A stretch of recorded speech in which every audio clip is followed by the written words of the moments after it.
Hey there everybody, and welcome back. Really excited to be back in the cockpit with all of you today. I've been delaying doing another video as I've been waiting and waiting and waiting some more for PMDG to finally release their 737 installers for FSX Steam Edition. But after about 2 or 3 weeks worth of delays now, I decided, let's go ahead and just hop back in the cockpit. We'll do a fun flight and talk about all the great news that's happened in the flight simulation community, especially over this last week. I mean, I'm talking some really big things to announce, and you'll probably be hearing them here first for the most part. So really excited to have this discussion with all of you. Be sure to comment down below and chime in on any of these updates, whether you're excited, whether you think that they'll be useful or useless to the flight simulation community, and provide your thoughts. So before we get into the actual news updates, first we got to get off the ground here.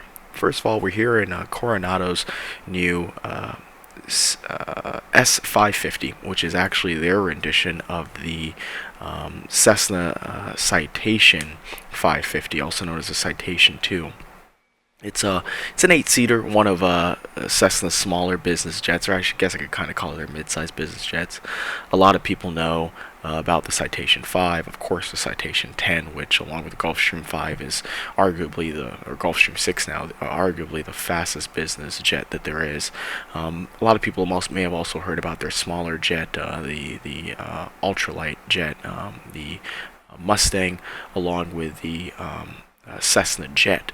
That is a more recent development, very small jet. This one's kind of more in the mid-range, mid to smaller end range. It's a workhorse, has a great service record. Was kind of built off the platform of the old Citation 1, and it's a joy to fly. Now everybody knows that Carenado is one of the best external modelers, or best modelers period, in the business, but they don't always do such a great job in terms of holding up the fidelity of the avionics packages that their planes have. So the avionics leave something to be desired. In fact, the first release of this thing was a complete disaster. That's why I never flew it before the Service Pack 1 came out. Still got some things to work on, but it's definitely flyable, and I'll be honest, I mean, even if it may not be PMDG quality in terms of the fidelity of the avionics, it's still a whole lot of fun to fly. So let's go ahead and get onto the cockpit here. We're actually going to be flying from KPSP on over to KLAX. We're going to be flying through the Banning Pass here at night. This is actually my first night video, so it'll be a really beautiful and scenic flight. Let's go ahead and jump onto the cockpit. So first of all, let's jump into the flight planning portion here. So let's go ahead and set up our flight plan. And to do that, it's going to be kind of a weird VFR, IFR kind of hybrid flight here. So you see our flight plan here that I put into Sky Vector. Basically, it's going to take us from Palm Springs on over to the Banning Pass, actually Banning Airport.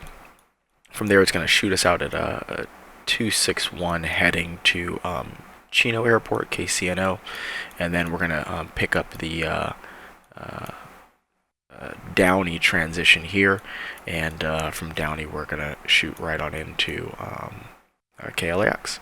So definitely should be a fun flight. Oh, there's Downey, sorry. It should be a fun flight. One thing to definitely keep an eye out for is we're kind of departing. We won't be in the cockpit the whole time, because obviously we'll be looking at some of the updates, but this pass right here is a very deep pass. You guys may have seen me fly through it before.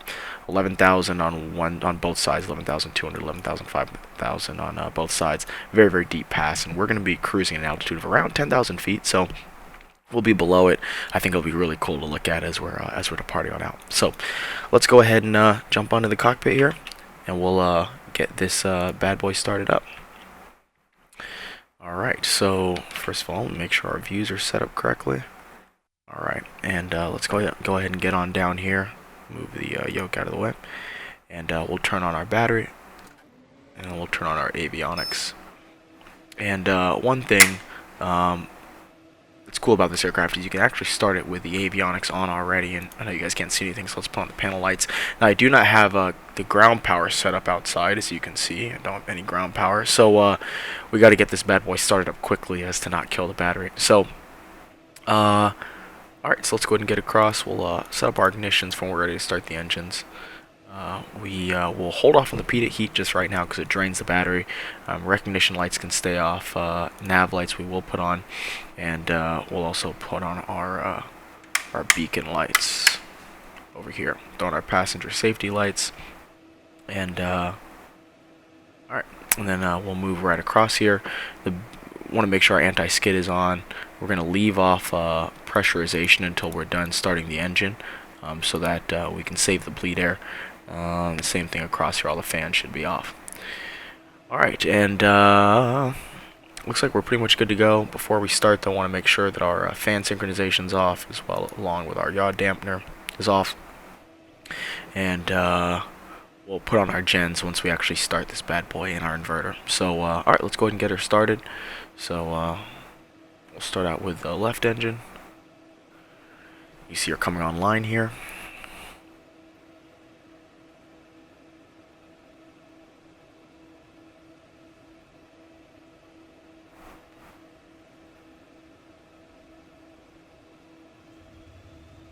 Alright, so the left engine is up. We'll wait for that to get down to around 550 or so on the ITT before we start up number 2.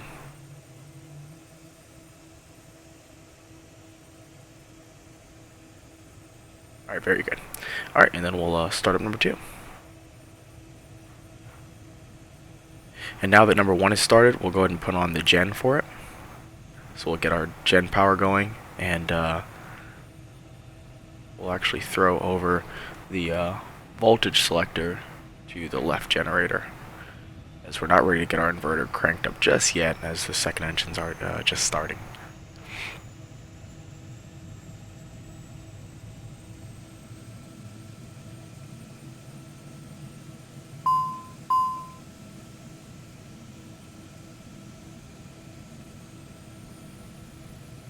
Left gen is on. I'm sorry, right gen is on.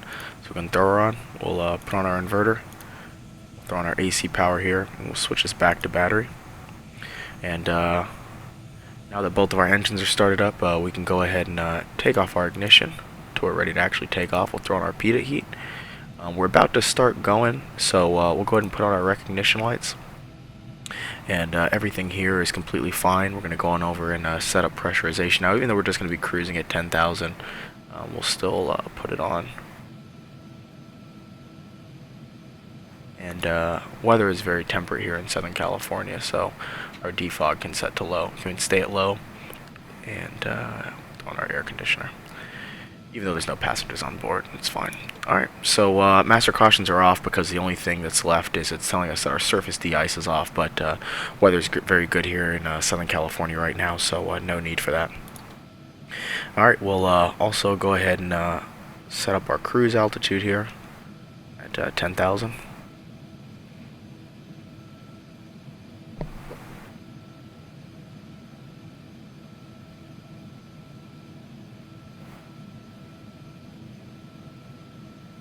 Alright, very good.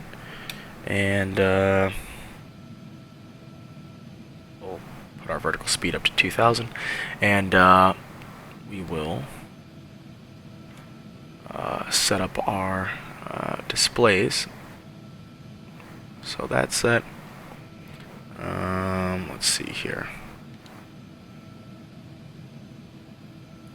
Map display will set for TCAS. And then over here we will throw on actually terrain avoidance warning system, the TAWS.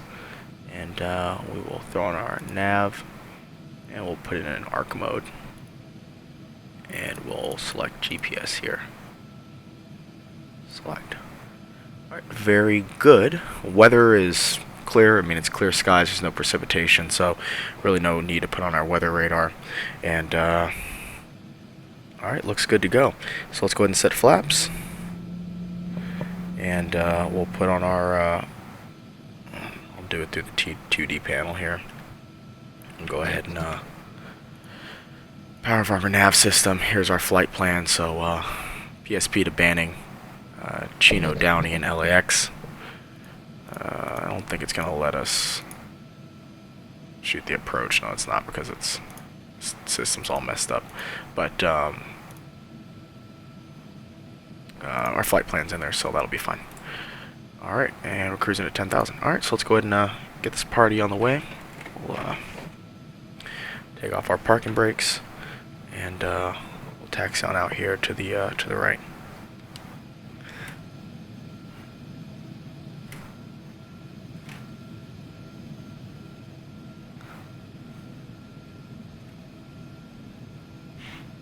It is a dark, dark night, I'll tell you what.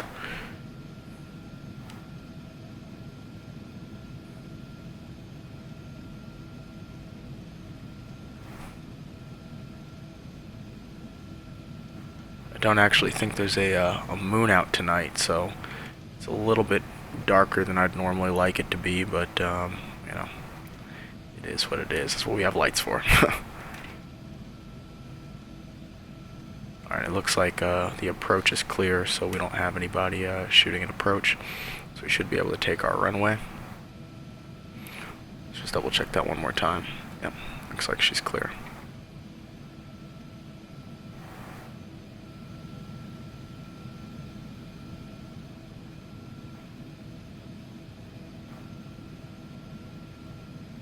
Alright, and now that we're here, go ahead and throw on our ignition one more time, and throw on our landing and our strobe lights, and we'll also throw on our recognition's already actually on, so we're good to go, and we'll also put on our pulse lights. Now check out this cool effect that the pulse lights give. So if you guys look out the window, when I put these on, you'll see it gives us like that kind of strobe, hence the reason they're called pulse lights. But it's a cool little kind of strobe effect. So alright, we're good to go. Let's go ahead and power on up, and we'll get on our way here. We're going to be rotating at around 98 knots.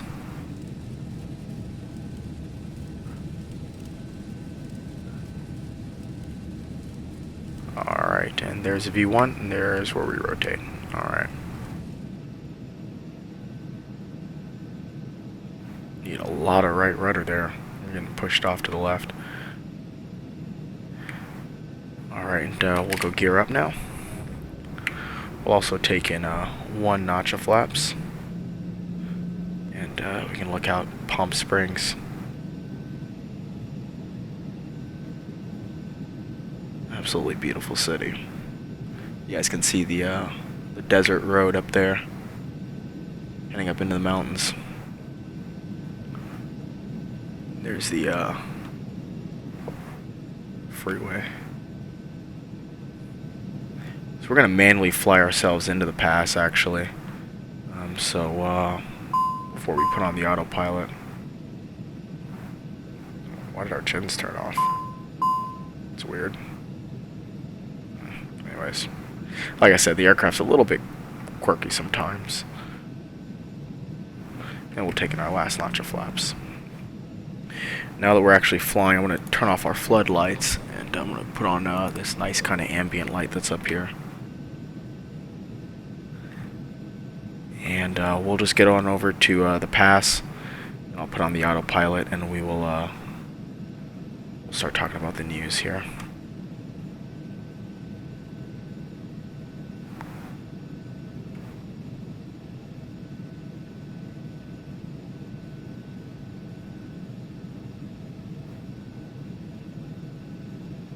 We're looking good. We're right where we need to be in terms of opening in the pass. Wow, let me turn off this light for just a second. I mean, look at how sinister those mountains look. Like, if I did not have a terrain avoidance system, or if there was fog or something, I would not feel comfortable knowing that those mountains are sitting there off to my left. I mean, those are some menacing looking mountains. Alright, so we're pretty much in the pass now. So I'm going to go ahead and put on our autopilot.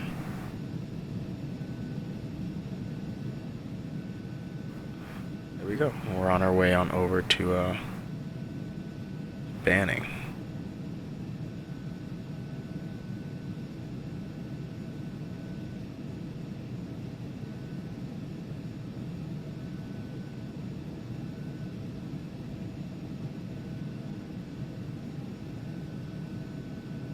Now, before we actually jump into our other external updates, there is one that I wanted to talk to you guys about very quickly, and that is that Dovetail Games is imminently going to be releasing a new version of FSX Steam Edition, which will be 62610. And in that update, they have pretty much completely eliminated the G3D and terrain.dll errors that have been causing a lot of folks to have some grief, especially on long hauls.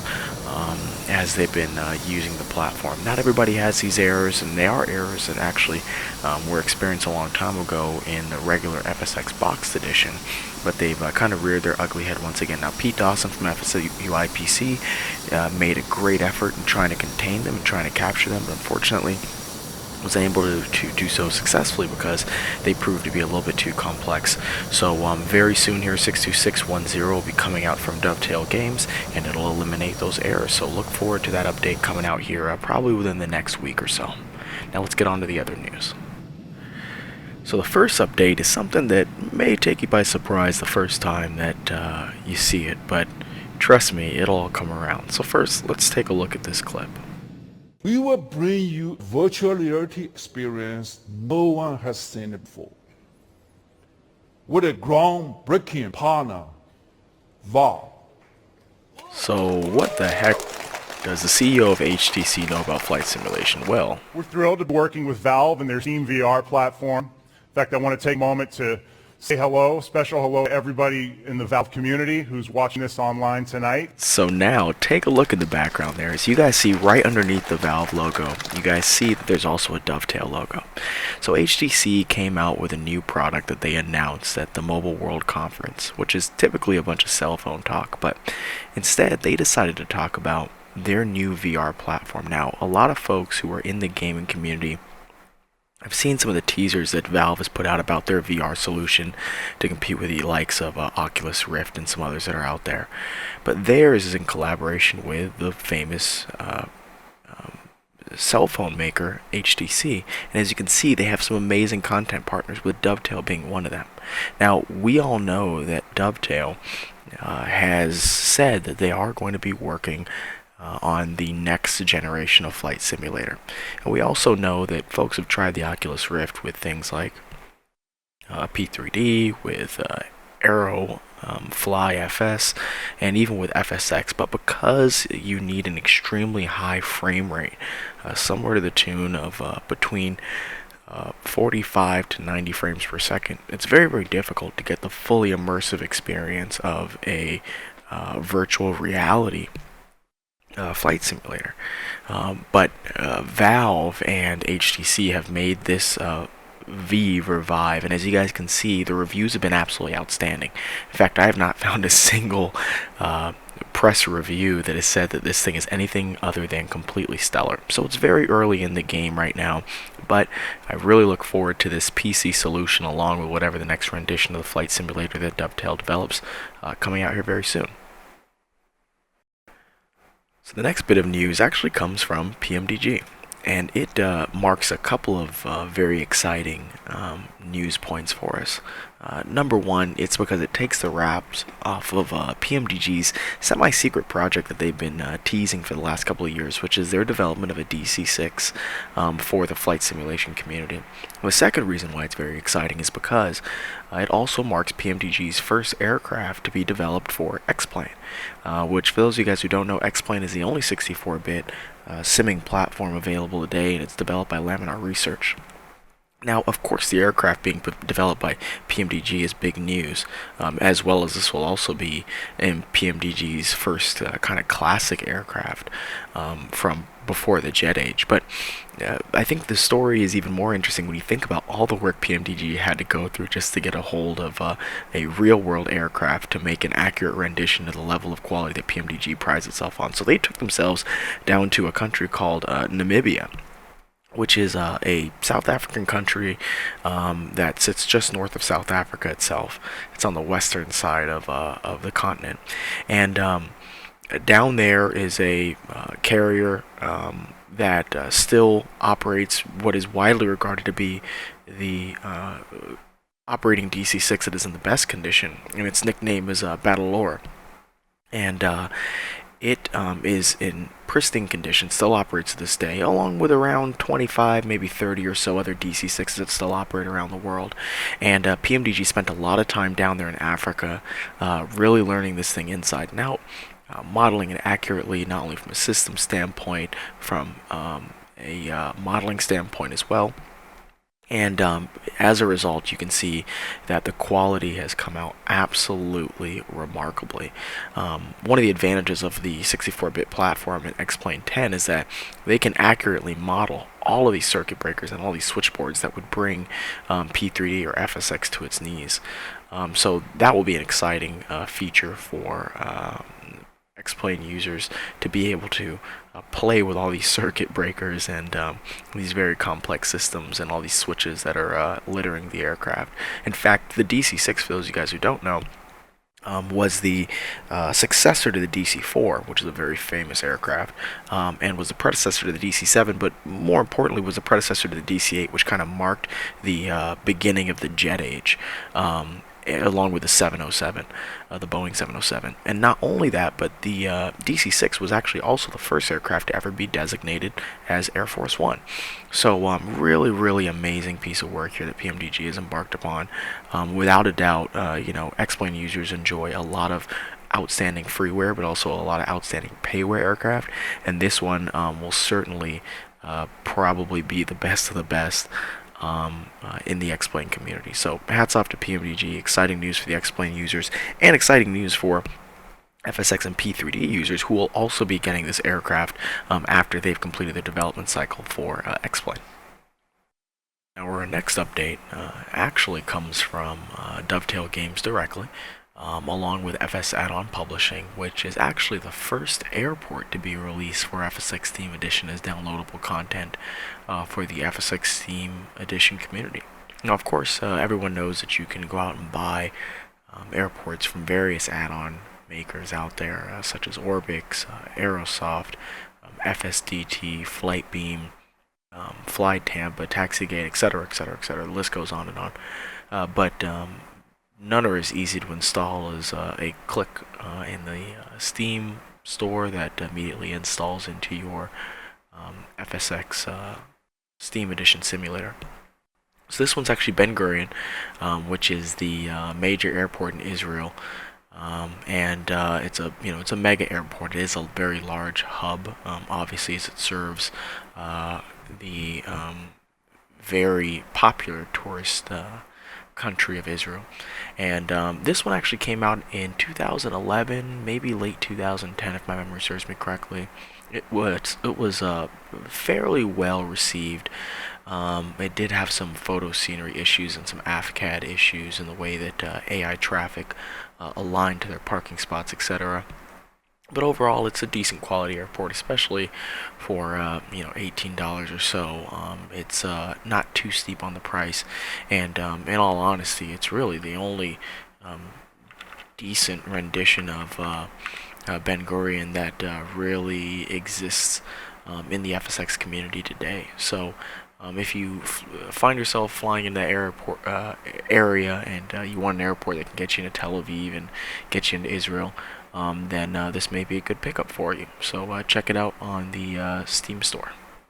Now our last major update actually comes from Carenado, whose plane we're flying today, and it is that they have just finished their development cycle on the updatable database that will include Navigraph integration. For those of you guys who don't know, Navigraph is a service for the flight simulation community that provides AirAct data that is updated as it is in the real world to include not only SIDS and stars and approach procedures, but also the updated jetways or navigation data that real-world pilots use with complex GPS or FMS or CDU systems to navigate the airways. Carenado puts out a lot of great aircraft, but their FMS platform tends to be very featureless, as they do not include any sort of Navigraph database information, and therefore those of us who may use flight simulation as a way of augmenting real-world flight simulation. I'm sorry, real-world flight training. It just does not make for a complete simulation experience. So finally, Carenado is going to be rolling out that update. It is coming at a cost of $9.95, and will be releasing for the Citation 2, the S550 that we're flying today first. However, it should be coming to some of their other aircraft in the relatively near future. So look out for that update very, very soon, and look forward to having upgradable databases featuring Navigraph for Carenado aircraft. Alright, so here we are back in our cockpit, and we're getting ready to shoot our visual approach here. We're going to go ahead and throw our ignition switches back on here as we start our approach. And it's going to be completely visual. As you can see, we're a little bit on the high side, but luckily this aircraft manages energy very well. We're going to go ahead and put on our landing lights, along with our pulse lights, our indicator lights, and we'll go ahead and come in a little bit high, especially because it's this late at night. Normally you want to be mindful of people asleep, so we can call this a kind of abbreviated noise abatement procedure, even though there's no way you'd be allowed to fly VFR into LAX, but it's just for fun. It's pretty windy out here actually in Southern California. We have active Skynex going. I didn't even check the Addons, so I have no idea what exactly the wind's doing. It definitely seems to be pushing from the right side of our aircraft, so from the north. It seems to be relatively heavy. So we're definitely going to have a crosswind to fight with. We're going to have to use some rudder as we come on in. We're going to go ahead and throw our first notch of flaps on down. And there we go. I'm going to continue to slow here. And cool. Let's want to look outside here, so I feel comfortable with this approach. Alright, so looks like we're pretty much on the ball, still a little bit high, but we're on our way down to capture that glide slope. So let's take a peek outside. You guys can see beautiful Los Angeles. These night lights are just incredible. Beautiful. Alright, and here we come. Our next notch of flaps has come on down. And we should be getting red here any moment now.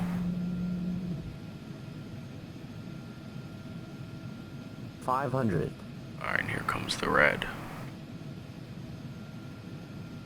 And we should get 2 red now, so we'll retard just a little bit. There we go. And as long as we can keep red over white until we cross the threshold, Minimums. we'll be good to go. And there we go. So holding very nicely and very good. Fighting this crosswind, lead a little bit of speed off, try to get that nose on the center line. Nice, very good. And nose is pretty much dead on the center line, so awesome. You guys can see those pulse lights. They're slightly distracting, but they look pretty cool to me. So anyways, I hope you guys enjoyed the news updates. I really enjoyed the time we spent flying today and talking about the news. Let me know if you have any comments or suggestions down in the comments below, and I appreciate you guys tuning in as always. So we'll be flying the PMTG 737 together very soon, and I'll see you all soon. Take care.